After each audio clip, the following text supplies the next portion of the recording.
I do is I normally just take a lid that, you know, off the bin, and I fan this and try to get all the castings to, can't really see it, this is them blowing, to blow out.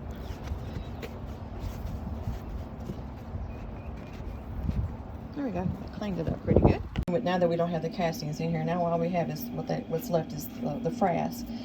Now, what I've decided to do, because I'm not in the need of a whole bunch of mealworms anymore, I don't want these guys to continue to turn into pupae, which I've picked out all the pupae I could find right now. I'm not too concerned about all the dead things and the beetle carcasses.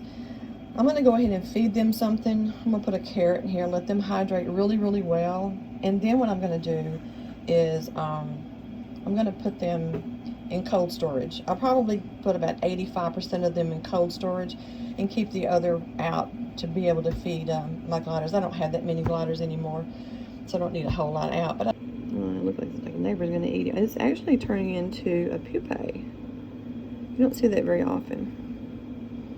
But yeah, see how he's shedding his skin? He split it right down the back. Try everybody. There we go. How about that? Because what I'm going to do is I've sliced a couple of carrots open. They like this soft part showing, and give them the opportunity to come and feed and hydrate. And then I will sift them out between them. You know, I'll get the frass out and then clean up their stuff a little bit more. And we'll let that sit. I'll guarantee you in about 15 minutes, these carrots will be wrapped up in mealworms. Here's the bin I put the carrots in. These are the beetles I'm going to clean out and put in cold storage. See how they get up on there and feed?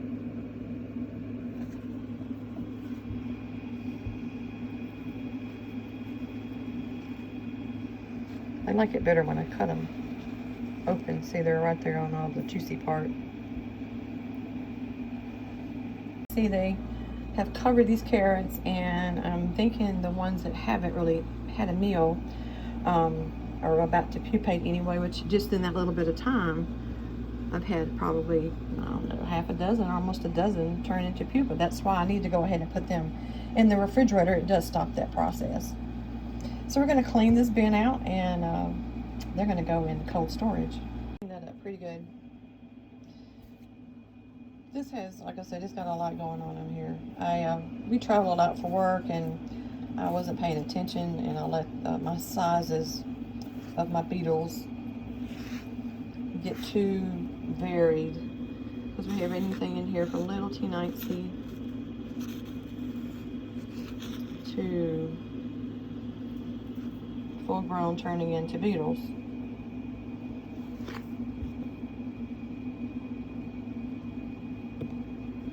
Pitter patter. When I go to separate the beetles out, this is the one I like to use for beetles. And then I graduate the screening. This will be to separate out the little bitty mealworms. And then this one still captures most of the little tiny mealworms. Okay, so it's raining, and we have a metal awning over here that's making a lot of noise. So I'm going to go through the process and probably mute this, but you get the general idea.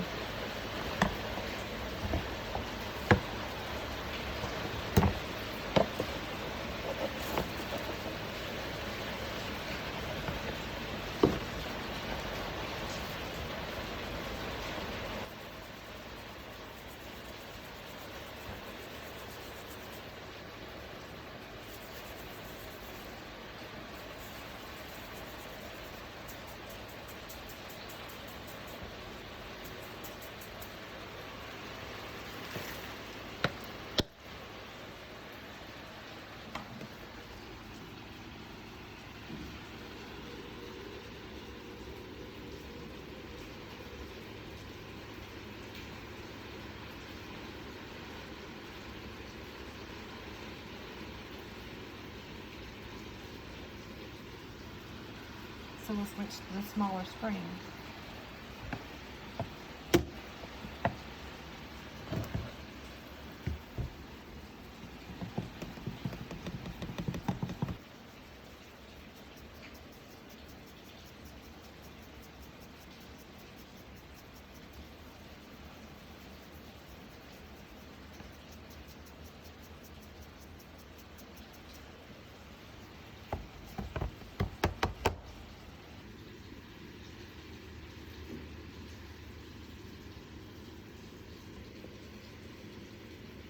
that's the problem when you don't clean out your bins on time. You get too much of a variety of little small guys that you can't even see.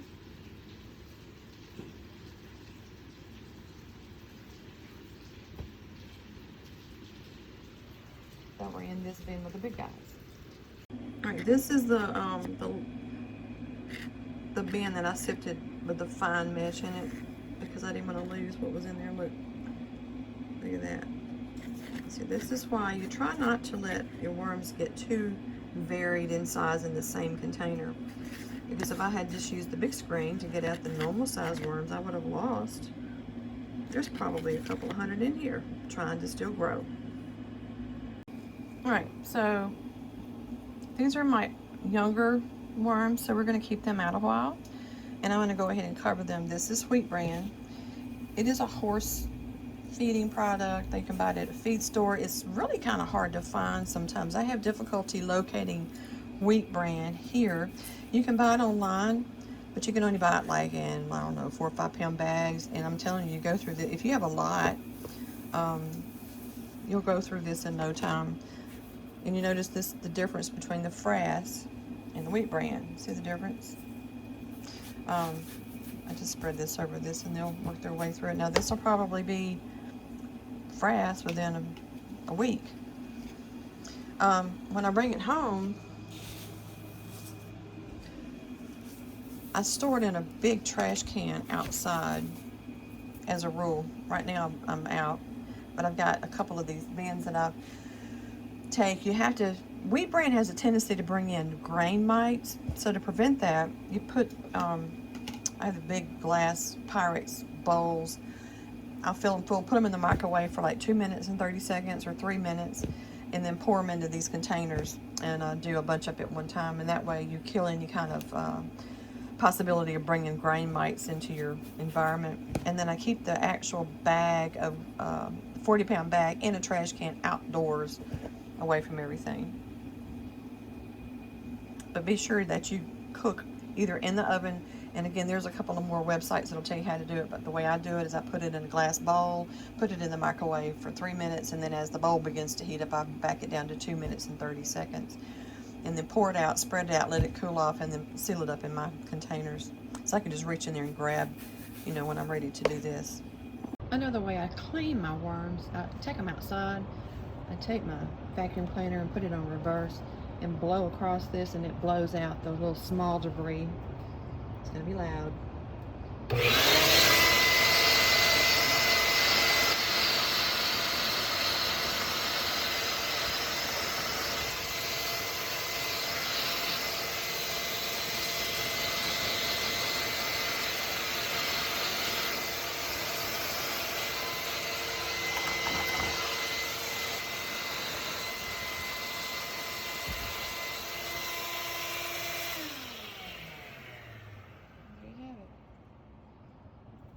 After a picture of when they got cleaned out, it blew out most of the castings and any of the old dried body parts, and now they're ready for cold storage.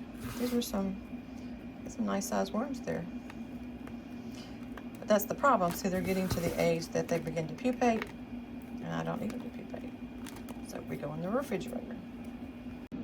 All right, so for my personal use, I keep some in the refrigerator. These guys were in this container. I took them outside and cleaned them up, and I'm going to bring them back in, let them hydrate a little bit more, and put them back in cold storage. These worms have probably been in cold storage for about 8 weeks, at least.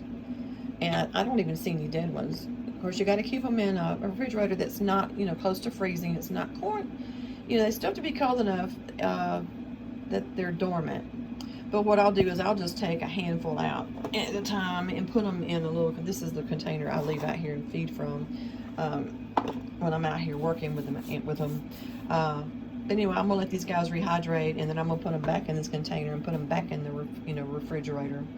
I do have some in the freezer that I've cleaned really well, put them in the freezer, and I have a dehydrator that I use occasionally. I have to do it on a really nice day since it's been winter and raining. I haven't you know, wanted to fool with it.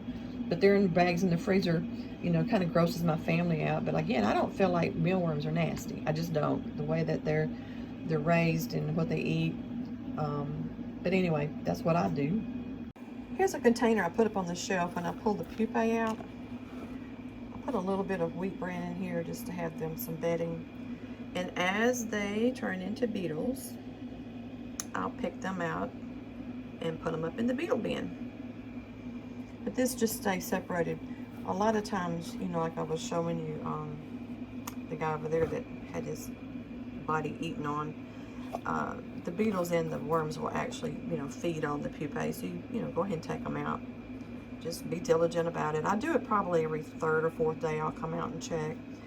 And then as these guys, I keep, I had some, I think that's cabbage ends, something for them to eat on as they wake up.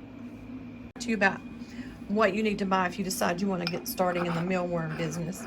And there's some other people out there that have some mealworm information that's really, really good. But if you want to start raising mealworms, you know, when you go to the pet store, they come in a container, something similar to this, if not smaller. You get like 50. But they've been in cold storage, like these guys, right? Well, the problem with that is they might turn into breeders. They might make it through the life cycle, and they might be sterile because they've been in cold storage. Most of the time I find if you let these guys turn into pupae, they usually die before they turn into a beetle.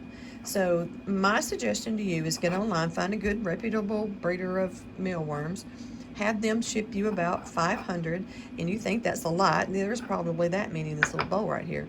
So it's not as many as you think. Don't buy the giant mealworms. They are treated with some sort of chemical to make them big, and they are sterile. So just buy the normal large size mealworms and go with that. Another thing you don't want to do is you don't want to do super worms. I mean, you can, but they're raised totally different than your regular mealworms. So superworms are different, and they also bite. These guys don't bite. The gliders like them both ways. So anyway, that's my tip to you today.